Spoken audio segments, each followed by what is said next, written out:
오늘 본문 마태복음 18장 21절부터 35절까지의 말씀을 저와 여러분이 번갈아 교독하시겠습니다. 그때 베드로가 나와 이르되 주여, 형제가 내게 죄를 범하면 몇 번이나 용서하여 주리이까? 7번까지 하오리이까? 예수께서 이르시되 내게 이르노니 7번뿐 아니라 7번은 11번까지라도 하시리라.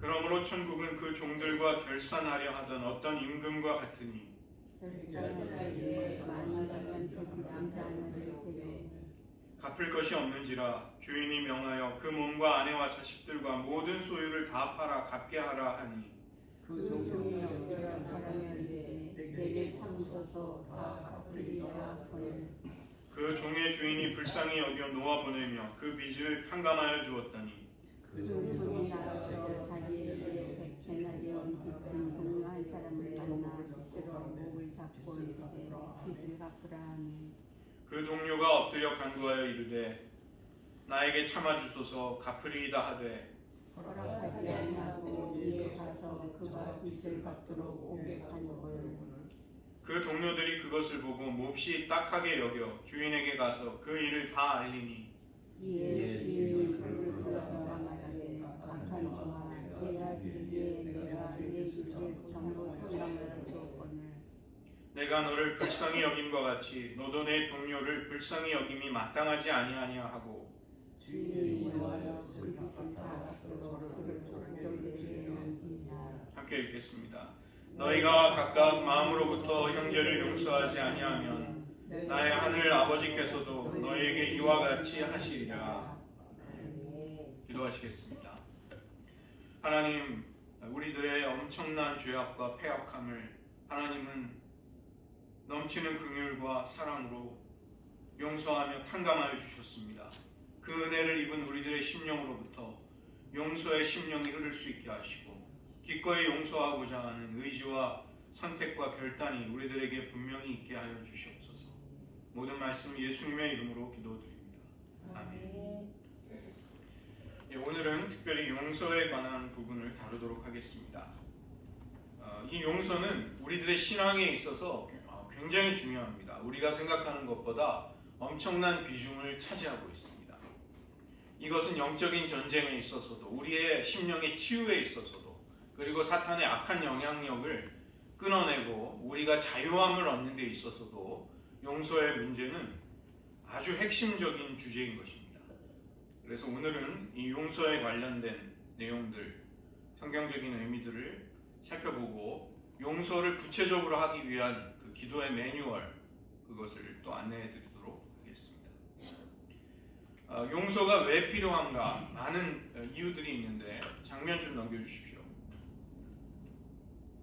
커서가 그 화면에 있지 않으면 이게 안 넘어가니까 꼭 좀 거기 놔주시기 바랍니다. 용서는 그냥 우리가 뭐 이렇게 마음이 내키면 해도 되고 미루어도 되는 그런 것이 아니라 용서는 하나님과 우리의 관계에서 사활이 걸린 아주 굉장히 중요하고 민감한 주제가 되는 것입니다. 우리는 용서가 성경적인 용서가 무엇인가 그것을 깨닫고 마음으로부터 형제를 용서할 수 있어야 합니다. 이 마음으로부터 용서한다는 것은 중심에서부터 진정으로 그렇게 해야 한다는 것입니다. 이렇게 우리가 용서를 신용만 할 수 있습니다. 전략적인 용서를 할 수 있습니다. 그때 내가 이렇게 좀 쿨하게 보이고 신앙인답게 보이려고 용서하는 척을 할 수 있습니다. 그러나 그것은 예수님이 요구하시는 용서가 아니고 마음으로부터 중심으로부터의 용서가 너희들의 심령에 있어야 한다. 그걸 말씀하시죠. 영적인 전쟁 속에서 우리가 자유를 얻는 데 있어서 용서는 아주 중요한 주제이고 뭐 다른 것은 다 차치하고라도 예수님이 가르쳐 주신 주기도문을 한번 떠올려 보십시오. 주님은 거기에서 이 용서를 굉장히 핵심적인 중심적인 주제로 가르쳐 주십니다. 주기도문이라는 것은 우리가 기도해야 할 가장 중요한 핵심적인 그 주제들을 다루고 있는데 거기에서 용서는 굉장히 중요한 비중을 차지하고 있는 것이죠. 이 주기도문을 가지고 작곡된 노래 주기도문송에 보면 이걸 번안한 분이 굉장히 용서에 대한 성경적인 이해가 약하다는 것을 보여주는 구절이 나옵니다. 그 번역을 할 때, 번안을 할 때 우리들의 큰 죄 다 용서하옵시고 이렇게 번역을 해놨어요. 그러니까 앞에 조건절을 없애버린 것입니다. 그냥 우리들이 용서받아야 한다는 것만 기도하라고 예수님이 가르쳐 주셨다. 이런 식으로 생각을 하고 번안을 했는데, 그것은 용서에 대한 이해가 그 곡을 번안한 분이 굉장히 약했다는 것을 보여주는 것입니다. 이 핵심적인 진리는 우리가 그리스도 안에서 자유를 경험하기 위해서 하나님이 우리와 관계를 맺으시는 동일한 방식으로 우리도 다른 사람들과 관계를 맺어야 한다는 것입니다. 완전한 용서와 용납의 기초 위에서 타인과 관계를 맺을 때 우리는 자유를 누릴 수 있습니다. 우리는 하나님께로부터 전적인 자비와 긍휼에서 비롯된 용서를 통해 생명을 얻은 사람들이죠. 그런데 그 은총을 매일 기뻐하고 감사하고 누리면서 살아가는 우리가 정작 다른 사람들과 맺는 관계 속에서 용서하지 않는다면 모순에 빠지는 것입니다. 우리는 성도인데 성도답지 않게 스스로 행하는 것이죠. 우리는 구원을 입은 자인데 마치 구원받지 않은 불신자처럼 행동하는 것이 된다는 것입니다. 이 용서하기를 싫어하는 마음보다 우리를 더 과거의 망령에 묶어두는 것은 없는 것입니다.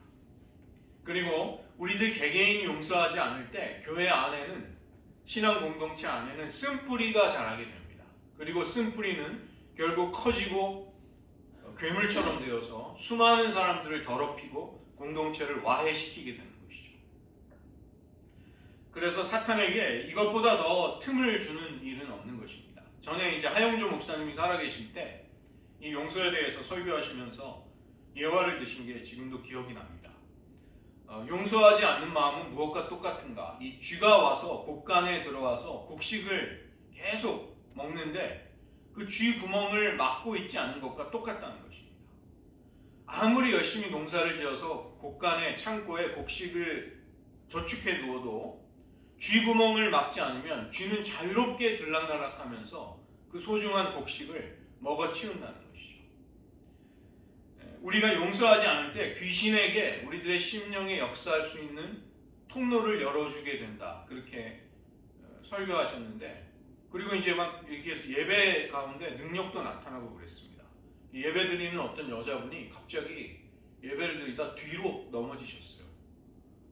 그런데 이제 그게 그냥 졸도한 게 아니고 뭐 건강상의 문제가 아니라 그때 악한 영이 나갔습니다. 자기 안에 있는 귀신이 나가니까 이제 하 목사님이 그거 괜찮은 거라고 염려하지 말라고 기도해 주시라고 하면서 이렇게 잘 수습을 하시더라고요. 제가 그 현장에 제가 있었기 때문에 기억이 납니다.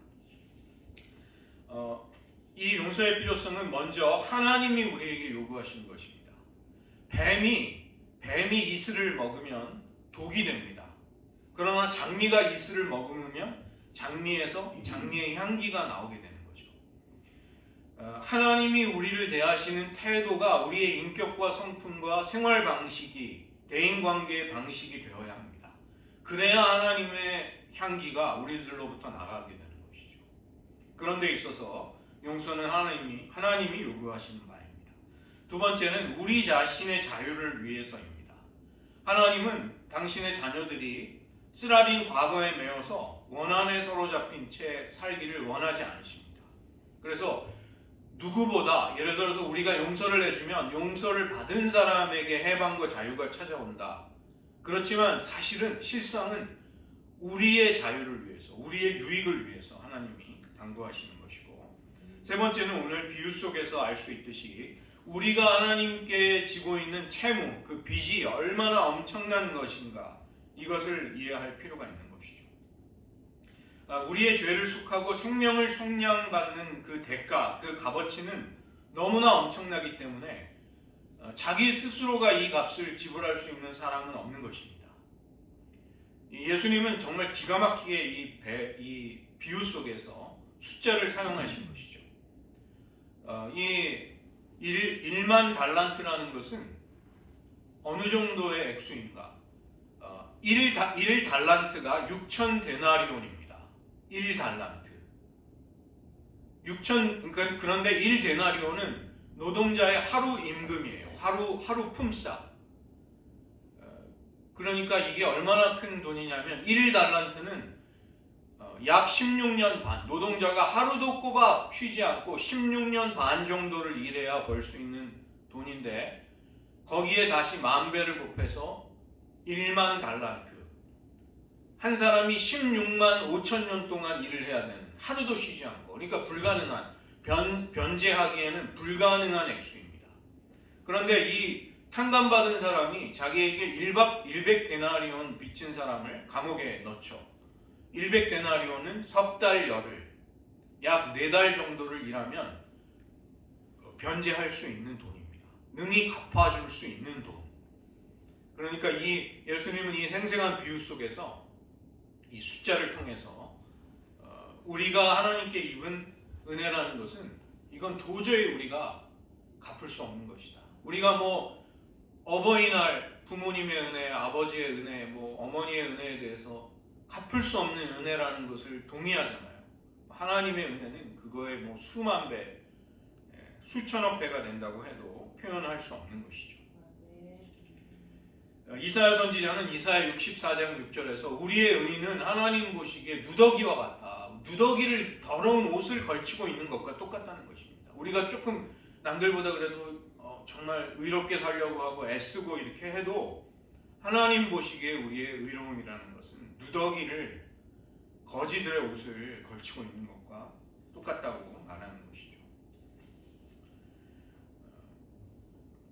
이 용서의 문제는 우리에게 상처를 준 사람, 그 용서의 이슈가 관련이 되어 있는 그 사람과 나와의 문제라기보다는 이것이 하나님과 우리와의 문제라는 것을 기억하실 필요가 있습니다. 그렇기 때문에 용서를 입은 자로서의 긍휼이 필요한 것이죠. 약간 이 차이가 있는데, 정의라는 것은 뭘까요? 정의라는 것은 마땅히 받아야 할 대가를 치르게 하는 것이 정의입니다. 정의, righteousness 혹은 justice. 긍휼이라는 것은, compassion이라는 것은 마땅히 받아야 할 대가를 치르지 않게 해주는 것. 이것이 긍휼이죠. 그 다음에 은혜라는 것은 마땅히 받을 자격이 없는데도 주어지는 사랑. 그런 것이, 호의, 이런 것이 은혜라고 할 수 있습니다. 그래서 하나님께서 우리를 대하시는 것처럼 우리도 다른 사람을 대해야 하는 것입니다. 하나님이 우리가 용서하는지 안 하는지를 조건 삼아 지켜보시다가, 그래 네가 용서하니까 나도 너에게 용서를 주겠다, 이렇게 하신다는 의미가 아닌 것입니다. 우리가 진정으로 용서를 받은 사람이라면 우리의 심령에서 용서의 영이 흘러갑니다. 용서의 심령이 나에게, 그게 도저히 그걸 멈출 수가 없는 것이죠. 막을 수가 없는 것이죠. 그래서 용서는 나에게 해를 끼친 사람에게 주는 혜택 같지만 실상은 나 자신에게, 우리들에게 은혜를 주시려는 하나님의 의도, 영적인 세계의 법칙과 관련이 되어 있습니다. 네 번째는 우리의 유익을 빼앗기지 않기 위해 용서해야 하는 것이죠. 고린도후서 2장 10절부터 11절을 읽어드리겠습니다. 너희가 무슨 일에든지 누구를 용서하면 나도 그리하고 나도 용서하겠다. 내가 만일 용서한 일이 있으면 용서한 그것은 너희를 위하여 그리스도 앞에서 한 것이다. 너희의 유익을 위해 내가 너희를 그리스도 앞에서 용서했다. 바울이 하고 있는 말씀입니다. 지금 우리 18장 34절에 보시면은 주인이 노하여 그 빚을 다 갚도록 그를 옥졸들에게 넘기니라, 이렇게 번역이 되어 있죠. 근데 이 번역이 지금 순한 맛으로 번역이 된 것입니다. 영어 성경만 해도 어떻게 번역이 되어 있냐면 옥졸들에게 넘겨서 고문당하도록 하라. torture, 고문당하도록 하라. 이게 들어가 있습니다. 옥졸들에게 넘겨서 그냥 옥살이를 편하게 하는 게 아니라 고문당하도록 하라. 지금 엘살바도르가 자기 나라에다 감옥을 만들어가지고 미국의 흉악범들을 우리가 거기서 그 교도소에다 구금시켜주겠다. 그런 뉴스도 나와요. 재미있는 뉴스도. 그래서 옥졸들에게 넘겨 고문을 받게 해라. 고통당하게 해라. 그래서 우리가 용서하지 않는다는 것은 원수의 영향력에 우리들의 문을 열어놓는 것입니다. 그래서 우리가 마음으로부터 용서하지 않을 때 고통받습니다. 우리 자신이 고통받습니다. 두 번째로 우리는 고통을 멈추기 위해서 용서해야 하는데 용서는 우리 자신을 위한 것이죠. 누군가를 용서함으로 우리는 그를 풀어준다고 생각하지만 만약에 우리가 용서하지 않게 되면 우리가 과거와 고통과 원한에 묶여 있게 됩니다. 그래서 예수님이 우리를 용서하셨듯 우리도 다른 사람을 용서해야 하고 그렇지 않을 때 위기와 관계의 균열이 찾아옵니다. 우리들 가운데 누구도 과거의 쓰라린 상처들을 자꾸 떠올리고 고통받고 싶어하는 사람은 없는 것이죠. 그런데 왠지 모르게 우리는 어떤 특정한 원한에 대해서, 악행에 대해서 용서해주지 말아야 되겠다, 그런 마음을 가지는 것입니다. 그게 왜 그러냐면 이제 그 용서해주지 않는 마음을 일종의 나의 권력이자 나의 힘이라고 사용하는 것입니다. 내가 용서해주지 않음으로써 저 사람은 용서받지 못한 채로 하나님 앞에 저주받은 상태로 놔둬야 되겠다라는 생각을 가지는 것이죠. 그래서 그냥 시원스럽게 용서하고 하나님 앞에도 용서를 고백하는 기도도 드리면 좋을 텐데 그 애매한 상태로 놔두면서 그래, 내가 너의 목줄을 쥐고 있다, 나는 너를 용서해주지 않을 권력과 힘이 있다, 그 알량한 힘을 사용하려고 하는 마음이 있는 것이죠. 그래서 용서한다는 것은 하나님 그 권리마저 제가 포기하겠습니다. 하나님 앞에 그것마저 제가 내려놓겠습니다. 용서해주지 않으려는 그 사람의 목줄을 쥐려는 그 마음도 제가 하나님 앞에 포기하겠습니다. 그게 용서의 마음이죠. 용서란 무엇인가? 용서는 잊어버리는 것이 아니고 죄를 그냥 묵인하는 것도 아니고 복수를 하지 않는 것입니다. 그 다음에 예수님과 함께 죄의 결과, 그 쓰라린 어떤 일부분을 안고 살아가야 하는 부분이 있습니다.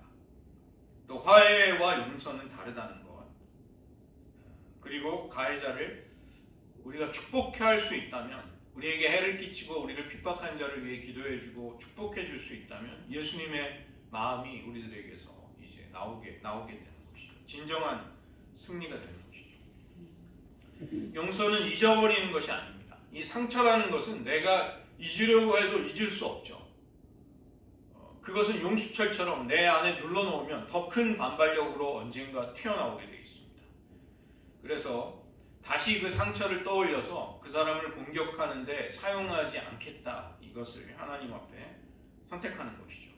그 다음에 죄를 그렇다고 해서 죄와 악을 용인하거나 그냥 어쩔 수 없이 받아들이는 것도 아닙니다. 용서를 하지만 만약에 지속적인 학대나 악행이 계속될 때 우리는 그 악을 막으려고 해야 되죠. 만약에 학대를 당하는 사람이면 나는 용서했으니까 그 학대나 잔인한 악행을 그냥 묵묵히 내가 다 당해야 된다라고 생각하면 그것은 결코 하나님의 공의가 아니죠. 그때는 신고를 하려면 신고를 해야 됩니다. 법적인 절차를 동원하려면 해야 되죠. 용서하는 것과 악을 용인하는 것은 결코 같은 것이 아닙니다. 그 다음에 보복하지 않으려고 하는 것입니다. 그것이 용서죠. 보복할 수 있는 힘을 사용하지 않겠다. 실제로 그 힘이 있어도 사용하지 않고 심리적으로도 그 힘을, 그 지위를 하나님 제가 포기하겠습니다. 예수님이 저를 어떻게 사랑하셨는지 제가 알기 때문에 그 마음마저 저는 포기하겠습니다. 용서란 과거에 있었던 일을 장판지 아래에 이렇게 구겨 넣어서 쓱 없는 것처럼 이렇게 하는 것이 아니죠. 의로우신 재판장 하나님이 원수 갚는 것은 내게 있으니 내게 맡기라고 하신 하나님의 말씀을 신뢰하며 그분께 맡겨드리는 것입니다. 그 다음에 이 죄의 결과, 고통스러운 결과가 남는 경우가 있습니다. 용서했다 손 치더라도 그 고통스러운 결과가 남는 경우가 있어요. 제가 그 다큐멘터리 보면은 정말 가슴 아픈 다큐멘터리를 본 적이 있는데, 이제 입양이 돼가지고 외국에 가서 정말 좋은 양부모를 만나서 행복한 삶을 살게 되는 사람도 있지만, 정말 끔찍한 그 양부모를 만나서 막 학대를 당하고 막 파양을 당하고 버림받고 이런 사람들이 있거든요. 그런 고통을 겪은 사람이 자기 부모를 찾으려고 한국에 와서 입양기관을 통해서 수소문을 해가지고 연락이 됐는데 그 부모가 만나기를 거절하는 거예요. 친부모가. 그러니까 자기가 자식을 어쨌든 어려운 시절이든 뭐 어쨌든 간에 자기 자녀를 버렸었던 자기의 그 쓰라린 기억을 떠올리고 싶지 않으니까 물론 그러겠지만, 근데 그 자식은 정말 자기 그 생물학적인 부모, 그 꿈에도 그리던 한국의 그 부모를 만나고 싶어서 왔는데 부모가 그 자리에 안 나타나요. 그래서 그 사람이 막 가슴 아파하고 이렇게 하는 그런 장면을 봤습니다. 모든 사람들은 나 자신과 타인의 죄의 결과들을 어느 정도 일정 부분을 안고 살아가는 것이 우리들의 현실입니다. 그걸 완전히 싹 이렇게 깨끗하게 도려낼 수가 없어요. 왜냐하면 그것이 우리들의 삶에 너무나 깊숙이 얽혀있기 때문에. 그래서 우리가 할 수 있는 선택은 우리의 마음이 그 쓰라린 상처의 원한에 묶여있는 채로 살든지 아니면 용서를 선택해서 자유 가운데 사는지를 선택해야 하는 것입니다. 용서는 포로된 자를 자유케 하는 것이죠. 그리고 막상 용서를 하게 되면 내 자신이 포로였구나, 그 유익을 내가 가장 먼저 경험한다는 것을 우리는 알게 되는 것입니다. 그 다음에 화해하는 것은 용서와는 좀 다르죠. 화해라는 것은 쌍방의 노력과 시간을 통해서 이루어지는 것입니다. 그래서 우리가 용서했을지라도 화해와 화목함이 회복되지 않을 수도 있습니다. 그러니까 이제 많은 사람들은 내가 용서해봤자 뭐 그 용서가 무슨 뭐 완전히 모든 상황을 정리하지 못하는데 근데도 내가 왜 용서해야 합니까? 용서했지만 저 사람은 뻔뻔스럽게 자기 악행을, 죄악을 인정하지도 않고 교만한 얼굴과 낯빛으로 나를 대하는데 내가 그런데도 왜 용서해야 합니까? 그런 마음이 생기죠. 그러나 이 화해까지는 가지 못하더라도 우리는 용서하는 것이 하나님의 뜻임을 이해할 필요가 있습니다. 그리고 용서의 절정은 가해자를, 핍박한 자를 축복해주고 위에서 진정으로 기도해주는 그 심령까지 우리가 나아갈 때 용서가 마무리되는 것이죠. 우리가 다른 사람들을 용서하는 이 삶의 영향력을 발휘하는 모습을 보면 세상은 충격을 받습니다. 어떻게 저럴 수가 있나? 예전에 그 아미시 마을에 기관단총을 든 그 괴한이 들어가서 어린아이들을 총을 난사해가지고 어린아이들이 많이 죽었어요. 10대 아이들, 학교 다니는 아이들. 근데 나중에 고민 끝에 아미시 그 교단에서, 총단에서 용서를 선포했습니다. 기자회견을 하면서. 그래서 이제 그 자녀들이 희생당한 부모들 중에는 어떤 사람은 막 반대하고 저항하는 사람도 있었지만 이제 설득을 해가지고 우리가 용서를 선포하자. 우리가 하나님의 백성들의 공동체가 아니냐. 그래서 아미시 그 실화가 이제 아미시 그레이스라는 영화로 제작이 됐습니다. 실화예요, 실화. 진짜로 있었던 일입니다. 뭐 우리가 범상한 사람들이 그 정도의 용서를 누구나 할 수 있다, 그렇게는 말할 수 없겠죠. 누구나 손양원 목사님처럼 자기 아들을 죽인 청년을 양자로 삼을 수 있는 뭐 사랑의 원자탄이라고 하잖아요. 그런 용서를 할 수 있는 사람은 우리 모두가 다 될 수는 없는 것이죠. 그러나 그럼에도 불구하고 성도의 삶에서 나타나는 용서의 정말 아름다운 모습은 세상을 감동시키고 충격을 주는 것입니다. 그래서 한 주간에 저희들 해야 할 과제, 우리 자신을 성찰해 보실 필요가 있습니다. 그러면서 용서하지 않은 마음이 나의 삶에 어떤 부분에 남아있는가, 또 어느 대상을 향해 그런 마음이 자꾸 쓴뿌리처럼 생기는가를 생각해 보십시오. 처리하지 않은 쓴뿌리가 내 심령에 교묘하게 숨어 있지 않은가. 그 다음에 그것으로부터 사탄의 악한 영향력이 미치고 있지 않은가. 하나님 알려주십시오. 이렇게 정직하게 기도하시면서 기도의 매뉴얼을 따라서 구체적으로 용서하는 기도, 상한 마음을 푸는 기도, 나 자신을 용서해야 될 부분에 대한 묵상, 또 이제 독특한 부분이 하나님과 화해해야 할 부분이 있습니다. 아니 무슨 건방지게 하나님과 화해를 하냐. 우리는 전적인 죄인으로 하나님께 용서를 받았는데 근데 이건 이제 심리적으로 하나님께 대한 너무 큰 기대라든가 어떤 바람을 가지는데 그것이 이루어지지 않을 때 하나님을 향해 이렇게 좀 독한 마음을 품은 사람들이 있어요. 혹시 우리들도 그런 부분이 있다면 그거에 대한 용서를, 좀 이상한 용서지만 용서를 선포해야 합니다. 하나님, 제가 하나님 앞에 이런 쓴뿌리 잘못된 마음을 품었습니다. 그거 제가 다 용서하며 다 털어버리기로 그렇게 작정하며 그것도 이제 기도해야 되죠. 그래서 오늘 매뉴얼 한번 보십시오. 나누어드린 용서의 기도. 오늘 읽은 저희 그 본문을 이제 연극처럼 시나리오로 만든 것입니다. 거기 보면 베드로가 예수님께 찾아와서 이렇게 얘기하는 거죠. 주님, 제 형제가 저에게 죄를 지으면 몇 번이나 용서해 주어야 할까요? 7번까지 할까요? 7번이라는 것은 유대인들에게 완전수거든요. 완전수. 거의 불가능한, 그러니까 베드로 입장에서는 도저히 있을 수 없는 극한의 한계를 딱 제시하는 것입니다. 예수님께. 그러니까 예수님이 내가 너에게 말한다. 7번이 아니라 77번까지라도 용서해야 된다. 7번씩 70번이라도 용서해야 된다. 하늘나라는 자기의 종들과 결산하려는 어떤 임금에게 비길 수 있다. 임금이 결산을 시작하자 10,000달란트 빚진 사람 하나가 끌려왔다. 그런데 그가 빚을 갚을 길이 없다.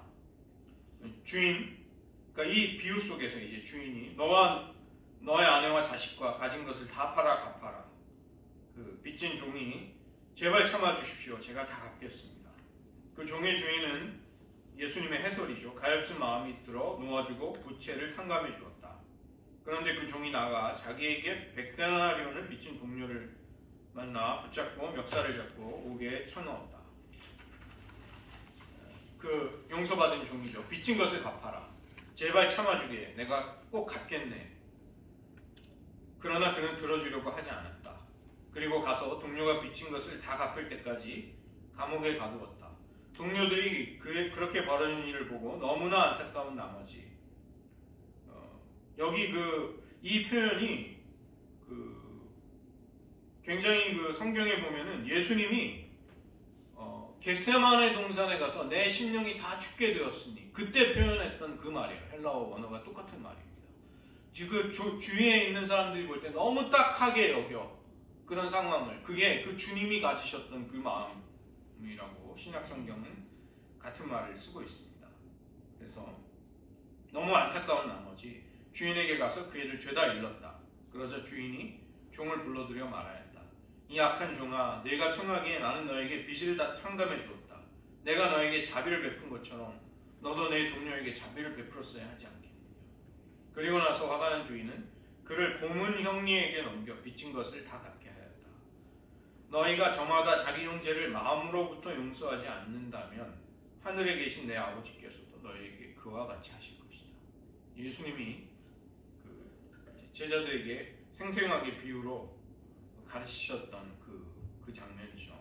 그래서 구체적인 용서 거기에 집어넣으셔야 됩니다. 주님, 누구누구가 그냥 막연히 용서한다고 기도하지 마시고 누구누구가 저에게 구체적으로 이러이러한 행동을 행함으로써 아픔과 상처를 주었습니다.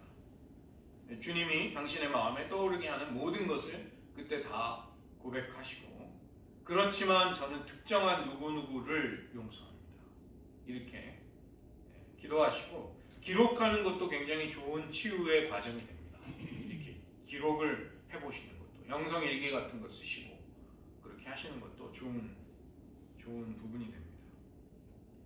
그래서 이것은 우리들의 삶에 혹시 있을지도 모를 요새, 스트롱홀드, 사탄의 견고한 진, 이런 것이 역사하는 부분을 찾아내도록 만드는 것이죠. 그 다음에 넘어가셔서 상한 마음을 푸는 기도, 들어가는 기도 함께 같이 드리겠습니다. 사랑하는 하나님 아버지, 저를 향한 주님의 넘치는 인자하심과 용납하심과 인내하심으로 인해 감사드립니다. 주님의 그 자비하심으로 인해 저는 회개하는 마음을 가지게 되었습니다. 그러나 저에게 상처를 입히며 힘들게 한 사람들에 대해서는 당신의 그 온유와 자비함으로 다가서지 못했습니다. 도리어 제 마음에 그들을 향한 분노와 비통함 그리고 원망을 품어왔습니다. 주님, 이 시간에 간구합니다. 제가 아직 이렇게 용서치 못하고 있는 모든 사람들이 마음에 떠오르게 해주십시오. 예수님의 이름으로 기도드립니다. 용서에 관한 원리 거기 한번 거기도 1번부터 한번 같이 읽어보시겠습니다. 용서는 잊어버리는 것이 아니다. 2번 용서는 용서하겠다는 감정이 들 때까지 기다려서 이루어가는 것이 아니다. 용서는 선택이며 의지적 결단이다. 용서는 다른 사람이 자신에게 저지른 죄의 결과로 인한 피해와 손실을 주님 안에서 감당하며 살아갈 것을 동의하는 것이다. 용서는 마음의 중심으로부터 이루어가야 한다. 용서는 앞으로 그 사람의 죄를 빌미로 그 사람을 대적하지 않기로 선택하는 것이다. 용서는 결단하고 기도하며 상대를 축복하기까지의 과정이다. 그 다음에 구체적으로 기록을 하실 때 용서해야 할 사람, 용서해야 할 내용을 구체적으로 적어보시고, 자, 선택에 용서를 결단하는 기도, 그것도 하나님, 저는 누구누구가 저에게 어떠어떠한 구체적인 행동을 한 것에 대해 용서하기를 선택합니다. 그래서 하나님, 저는 더 이상 원한을 지니지 않기로 선택합니다. 거기 뒤에부터 같이 한번 하겠습니다. 주님께서 나의 쓴 마음의 속박으로부터 자유하게 하심을 감사드립니다. 저는 복수할 권리를 포기하며 주님께서 저의 상한 감정들을 치료해 주시기를 간구합니다. 저는 지금 주님께서 누구누구를 축복해 주시기를 기도합니다. 예수님의 이름으로 기도합니다. 아멘. 용서를, 그 다음에 용서를 하는 것만이 아니라 우리가 용서를 받아야 할 또 영역이 있죠. 우리도 죄인들이다 보니까. 그래서 용서를 구해야 할 동기, 마태복음 5장 산상수훈에 예물을 제단에 드리려고 가다가 형제에게 원망 들을 만한 일이 생각나면 화목하는 일을 먼저 해라. 그리고 나서 예물을 드리라. 그 다음에 너를 고발하는 자와 급히 화해해야 된다. 이 깨어진 관계의 문제를 뒤로 미루어서는 안 된다. 그래서 한 푼이라도 남김이 없이 다 갚기 전에는 나올 수 없다. 이 관계의 문제를 우리가 선명하게, 정직하게, 철저하게 처리하려고 해야 한다는 것이죠. 예수님이 가르쳐 주신 천국 백성의 윤리입니다. 그래서 우리가 용서를 구하는 과정, 내가 무엇을 잘못했는가 한번 사유 깊이 생각해 보시고 이유들을 기록도 해 보시고, 그 다음에 두 번째, 어떻게 용서받기를 구하는지를 그 순서에 따라 한번, 내가 했던 행동이 이러이러한 잘못된 것이었고 정말 타당하지 않은 것이었고 하나님의 마음과 원리에도 성품에도 맞지 않는 것임을 분명히 언명하는 거죠. 말로 표현하는 거죠. 그 다음에 두 번째, 구체적으로 그것을 지적하고 받아들이고 변명을 해서는 안 됩니다. 뭐 이러이러한 것 때문에 내가 그럴 수밖에 없었다라든지 나만 잘못한 게 아니지 않는가, 이건 쌍방간의 문제다, 이런 식으로 이렇게 덧붙이지 말고, 그 다음에 용서해 주겠는, 저를 용서해 주시겠습니까? 이렇게 분명하게 말하고 만날 수 있는 장소와 시간을 잡고 또 개인적으로 용서를 구하고, 그러나 만약에 우리가 잘못한 것으로 인해 위험에 처하게 되는 그런 경우라면 해서는 안 되죠.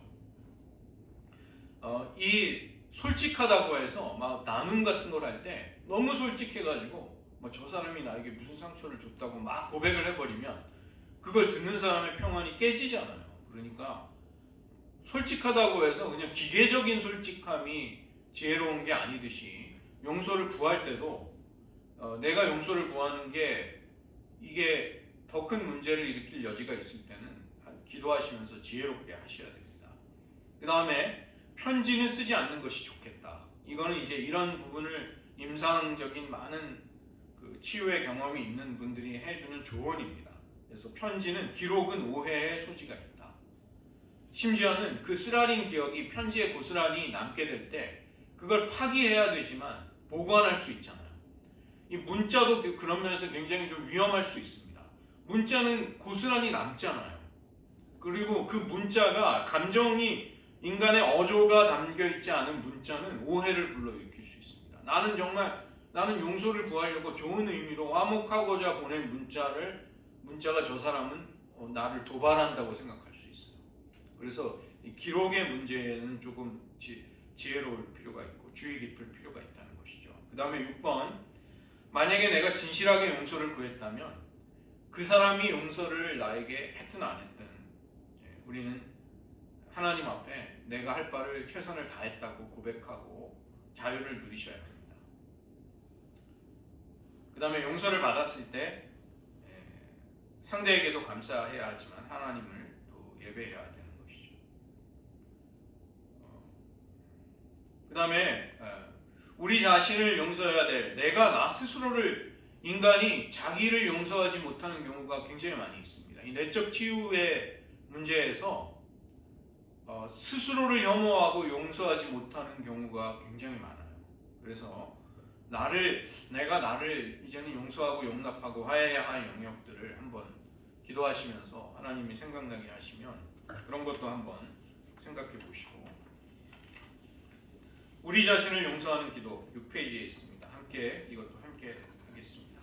하나님 아버지, 저는 제가 고백했던 죄들이 당신의 큰 사랑과 은혜로 말미암아 이미 용서받았고 깨끗함을 받았다는 것을 믿습니다. 저는 이런 용서를 받을 만한 어떤 자격이나 조건이 없음을 압니다. 그래서 저는 더 이상 저 스스로를 정죄하지 않기로 선택하며 당신의 용서를 받아들이기로 선택합니다. 예수님의 이름으로 기도합니다. 그 다음에 네 번째, 아까 좀 당혹스럽고 이상한 영역이라고 했지만 하나님과의 사이에 화해해야 할 부분이 있습니다. 이게 인간으로서 무슨 피조물이, 죄인이 무슨 하나님과 화해한단 말인가, 용서를 다만 받을 입장일 뿐인데, 그래서 이거는 좀 약간 심리적이고 우리의 영혼의 어떤 역동, 다이나믹과 연관이 되어 있는 것이죠. 그래서 하나님과 화해하는 기도, 하나님께 정말 이렇게 뭔가 불편한 마음, 이 하나님과 좀 이렇게 사이를 계속 어긋나게 하는 어떤 문제들이 있을 수 있어요. 그런 걸 가지신 분들이 있습니다. 그런 경우에도 구체적으로 기도하실 필요가 있습니다. 마지막에 거기 하나님과 화해하는 기도 같이 하겠습니다. 하나님 아버지, 저는 이루어지지 않는 기대들, 그리고 주님을 향하여 가졌던 원망과 분노를 포기하기를 선택합니다. 그리고 주님을 제 마음으로부터 해방시켜 드립니다. 저는 주님께서 저를 사랑하신다는 것과 저에게 좋은 것들을 주시기 원하신다는 것을 믿기로 선택합니다. 예수님의 이름으로 기도합니다. 그래서 용서를 해야 하고 또 용서를 받아야 하고 또 나 자신을 용서해야 되고 하나님과의 불편한 용서의 문제를 또 어떻게 보면 화해의 기도를 해야 할 필요가 있으면 하시면서 철저하게 용서의 문제를 중심으로부터, 마음으로부터 너의 형제를 용서하라고 하신 주님의 말씀을 우리가 실천할 수 있기를 원합니다. 이 시간 잠시 우리들의 심령 속에 하나님, 제가 아직도 하나님의 말할 수 없는 용서를 입은 자로서 용서하지 못하는 심령에 혹시라도 묶여 있습니까? 제 인생의 여정 속에서 쓴뿌리가 혹시라도 용서하지 못하는 원한으로 남아 있습니까? 거기에서 우리를 자유케 해 주시옵소서. 우리가 받은 말할 수 없는 용서와 큰 긍휼이 모든 사람을 향하여 흐르게 하시고 우리를 핍박하고 악을 행한 자들을 축복해주고 기도해주는 주님의 마음으로까지 우리가 가게 도와주시옵소서. 이 시간 잠시 기도하겠습니다. 하나님 아버지, 일만 당간받은 죄인이 자기에게 적응하기 전에 주님을 용서해주지 못했을 때 다시 목조에게 넘겨져 고문을 당하는 고통에 빠지는 것을 주님은 비유로 가르쳐 주셨습니다. 우리들이 마음으로부터 중심으로부터 용서하지 않는 하나님의 큰 사랑과 은혜가 우리들에게 진정으로 임하고 경험되지 않는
제자들에게 생생한 비유를 통해 임금으로부터 탕감할 수 없는 액수를 용서받고도 얼마든지 변제할 수 있는 작은 빚을 용서해 주지 않았던 한 종의 비유 속에서 우리들에게 도전하셨습니다.